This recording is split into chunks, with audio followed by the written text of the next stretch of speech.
I would be skeptical of this Yeah. theory.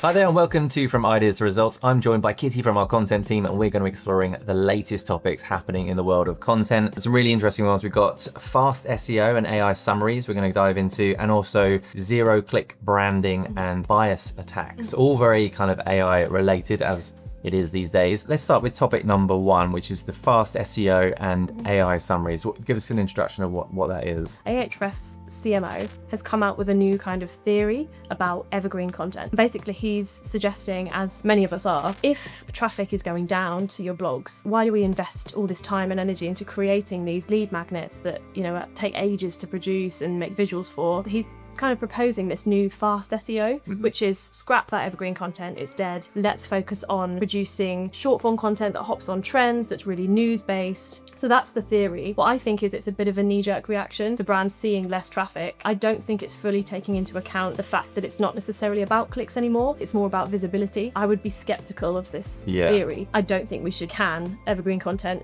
because if you're looking at, yes, everybody's not getting clicks anymore, that's because of AI summaries. If you're looking at the sources that are mentioned in the side of AI summaries, most of the time they are informational content that is long form. So if you just switch purely to hopping on trends, that that content might not be that relevant in a few weeks, even a few days at the rate of which things move, you're missing out on a chance just for the visibility. So it's not about the clicks so much. Okay, topic number two, looking at zero-click branding and bias attacks. Yes. There's been some kind of research into the potential of AI summaries to have a negative implication for brands based on their training data and the data that they take in. So just as we say, if you put authoritative content out there, AI summaries can reproduce that and cite you as a source. This is considering the flip side of that, where potentially if bad actors flood the web with fake reviews or negative content, AI summaries, they don't necessarily fact check, they detect patterns. The available data for them, they'll reproduce that as a summary. If users are then kind of searching for a brand that's had one of these bias attacks or lots of negative brand information online, the first point of contact that they'll have is, even before the website, is a negative summary. That has huge implications for, brand reputation, all that kind of things. People who've never heard of your brand may do a quick Google or we see it in a summary and they've made their opinion. It's a zero-click branding, it's crazy. And especially because the sources aren't clear, are they? Sometimes it's just a little link button. They might not scroll down through the full list of sources in the panel. So there's a lot at stake with this one. What's the advice? What can we do to counteract? Sure. So it's about that triangle of content, PR and SEO. Digital PR now is super, super important, because now it's not just about sentiment monitoring, as in like social listening. What are people saying on social media platforms? What are people saying in the comments of your blogs or whatever? Now we have a whole third audience of what is AI saying about your brand. Arming yourself with the right tools so you can check how your brand is being summarized by AI.